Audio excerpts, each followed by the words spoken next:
విపరీతంగా పడిపోతున్న ఉష్ణోగ్రతలతో ఊటీ వణికిపోతోంది. కనిష్ట ఉష్ణోగ్రత 1.3 డిగ్రీ సెల్సియస్కి పడిపోవడంతో మినీ కాశ్మీర్గా మారిపోయింది. దట్టంగా మంచు కురుస్తుండడంతో పాల సంద్రాన్ని తలపిస్తోంది. కొండలు, లోయలు, చెట్లు, ఇళ్లు, వాహనాలపై మంచు పేరుకుపోతుంది. పచ్చిక బయళ్లపై నీటి బిందువులు గడ్డకట్టాయి.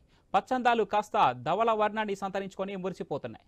ఉష్ణోగ్రతలు పడిపోవడంతో ప్రజలు వెచ్చగా ఉండేందుకు చలి మంటలు వేసుకుంటున్నారు.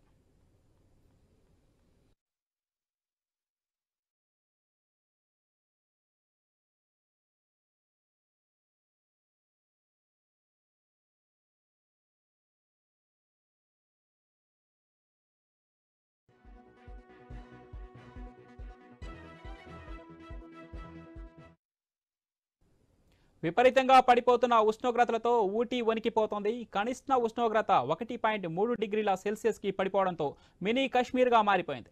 దట్టంగా మంచు కురుస్తుండడంతో పాల సంద్రాన్ని తలపిస్తోంది. కొండలు, లోయలు, చెట్లు, ఇళ్లు, వాహనాలపై మంచు పేరుకుపోతోంది. పచ్చిక బయళ్లపై నీటి బిందువులు కూడా గడ్డకట్టాయి. పచ్చందాలు కాస్త ధవల వర్ణాన్ని సంతరించుకొని మురిసిపోతున్నాయి. ఉష్ణోగ్రతలు పడిపోవడంతో ప్రజలు వెచ్చగా ఉండేందుకు చలిమంటలు వేసుకుంటున్నారు.